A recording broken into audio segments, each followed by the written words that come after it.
Olá, bom dia amigos e amigas aqui do canal Dica de Hoje. Hoje sábado, dia que a gente fala um pouco mais sobre macroeconomia e sempre a macroeconomia voltada para o mundo dos investimentos. E hoje eu vou trazer para vocês uma pesquisa que saiu lá no Fórum Econômico Mundial, onde estão os principais líderes empresariais, os líderes mais importantes, mais influentes do mundo. Fizeram uma pesquisa e saiu ali que 2/3 desses líderes acreditam que vai ter uma recessão global nesse ano de 2023. E eu vou mostrar para você o que aconteceu na bolsa nos anos que tiveram recessão também, para que você possa tomar cuidado, tá? Então não perca, logo depois da vinheta a gente já começa. Enquanto isso, curte o vídeo, se inscreve no canal, compartilha com os amigos também, que essa informação é fundamental e é muito importante para vocês. A gente já começa.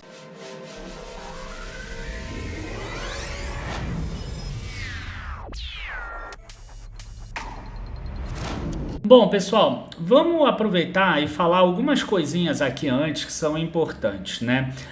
Os dados aqui que eu vou mostrar para vocês são do Banco Mundial, e aí eu vou mostrar para vocês primeiro dados do PIB, tá, mundial, e principalmente o PIB per capita, que é o que eu mais gosto. Depois a gente mostra a matéria, porque aí vocês já vão ter uma ideia melhor do que é o PIB, etc., o PIB global, e aí depois a gente mostra o que aconteceu ao longo do tempo. Então, o que eu quero falar aqui para vocês? Tá? Primeira coisa, a gente tem o PIB, que nada mais é do que a soma de todas as riquezas no mundo, né? Então a soma dessas riquezas vão sendo medidas por cada um dos países, e aí você vai empilhando, você soma todas essas riquezas e você faz o mesmo cálculo. E quem faz esse cálculo é o Banco Mundial.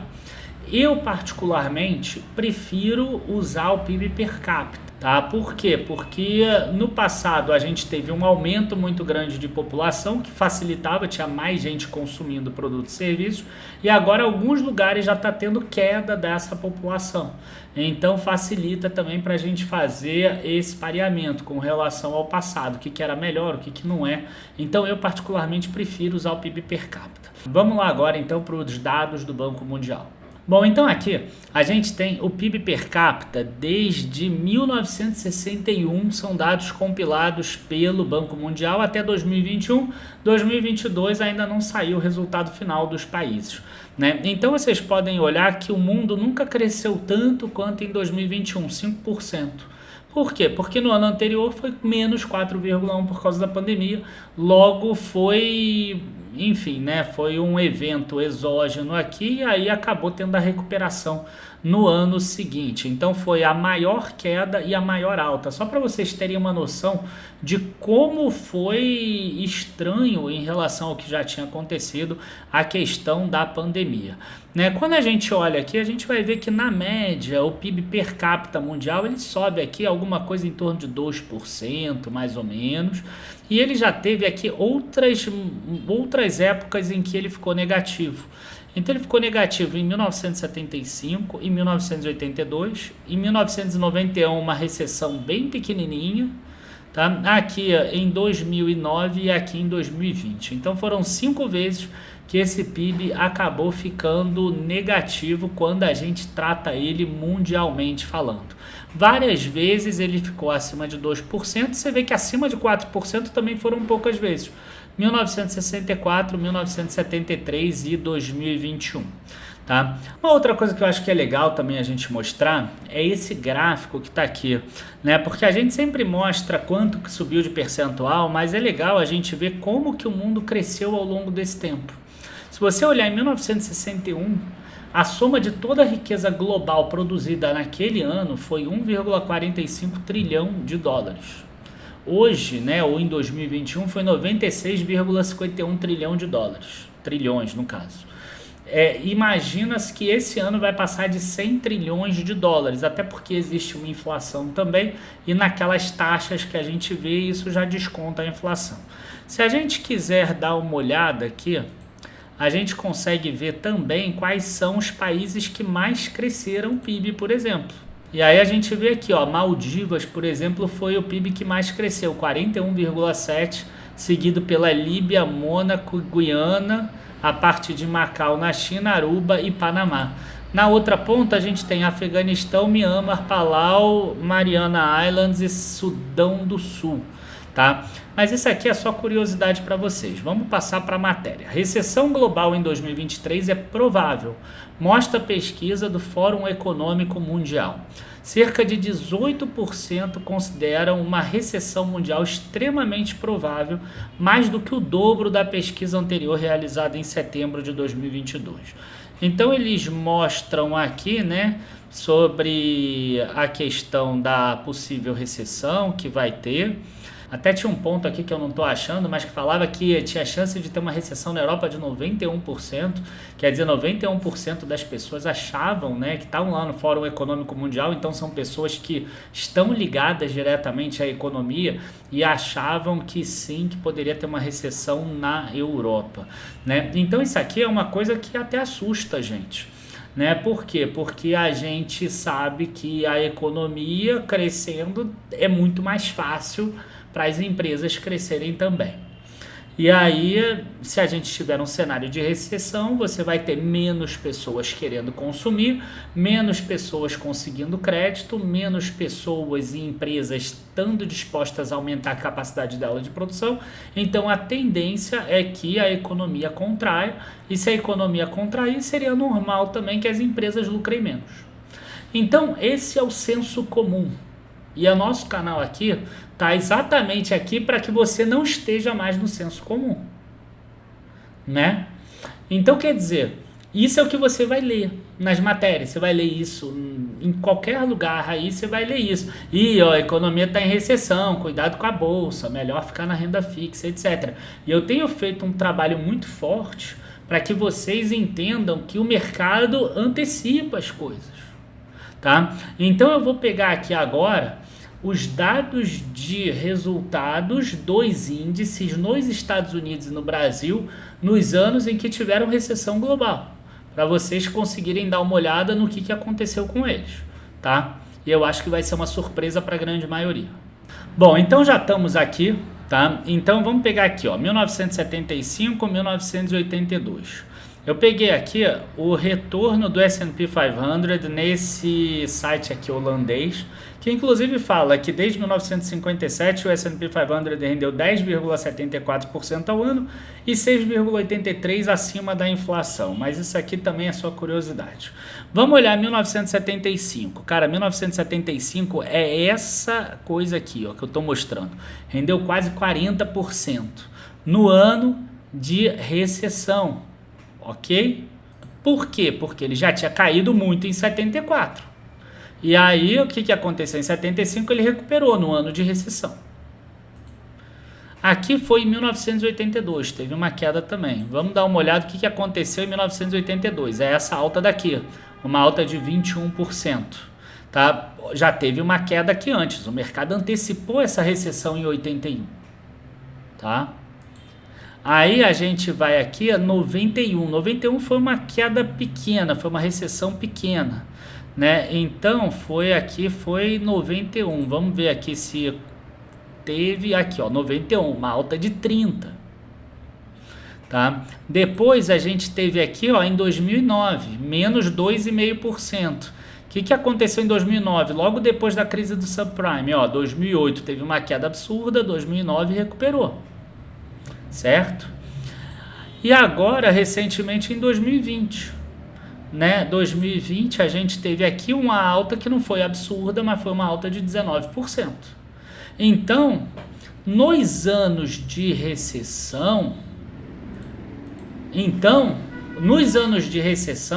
cara, o S&P 500 retornou aí perto ou até mais do que 20, 25% ao ano, né? Quer dizer, eu não sei se esse vai ser um ano de recessão nos Estados Unidos. Pode ser que a gente invista e não seja um ano de recessão. Mas o que acontece é o seguinte, esse risco da recessão, ele foi precificado em 2021. O S&P 500 caiu de 4.800 pontos para 3.600, 3.700. Então ele já caiu 20 e poucos por cento. Normalmente acontece isso. Tá? E agora vamos dar uma olhada aqui na Bolsa Brasileira também. E aí a Bolsa Brasileira, eu vou pegar uma tabela minha, que é do curso da mentoria de análise fundamentalista, e que eu tenho ali, né, o gráfico com retorno normal e com retorno livre de inflação, porque o Ibovespa ele foi criado em 1968 e o Brasil passou por períodos de hiperinflação.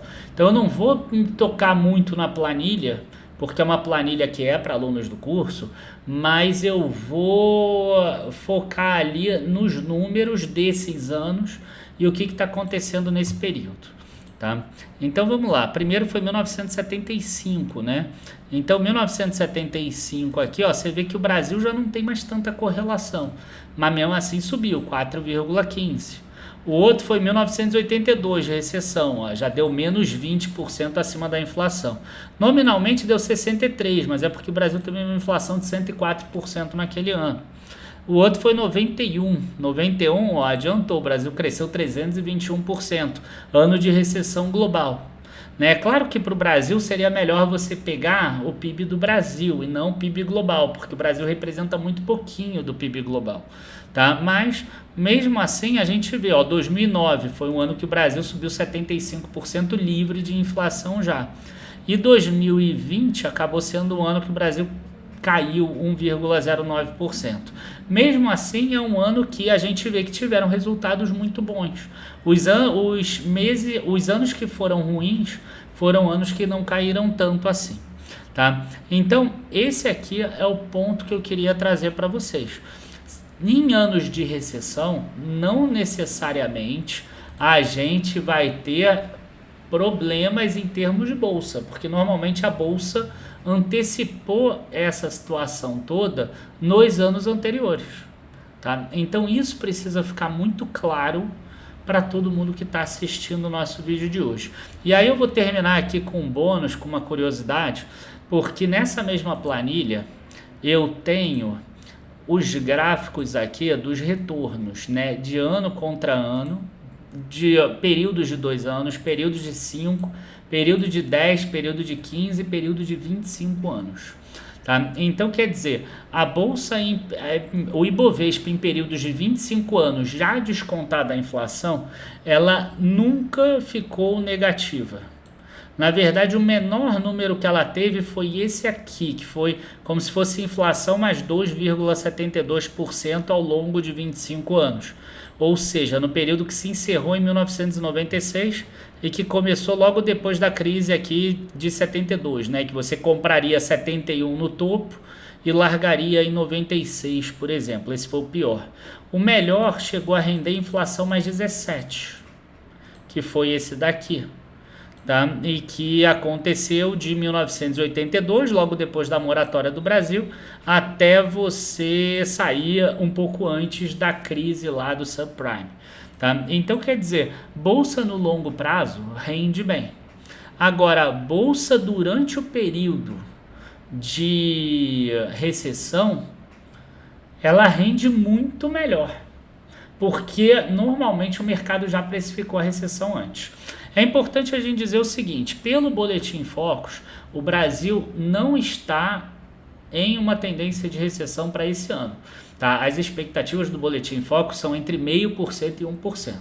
Então esse vídeo aqui está muito mais voltado e faz muito mais sentido, talvez, para quem vai investir mais para o exterior.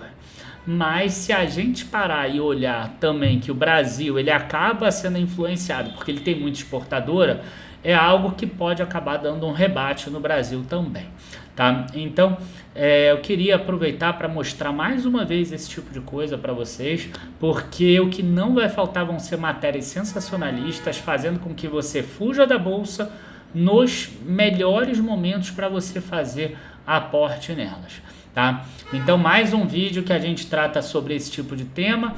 Eu queria agradecer a todos e antes de encerrar, eu queria convidar vocês para uma reunião secreta que a gente vai fazer na terça-feira, dia 24 de janeiro, em que às 8h30 da noite eu e o Rafael Zatar vamos estar juntos e a gente vai falar sobre a ação que eu acredito que vai conseguir surfar essa alta de 2023 e ele vai falar o fundo de investimento que ele considera.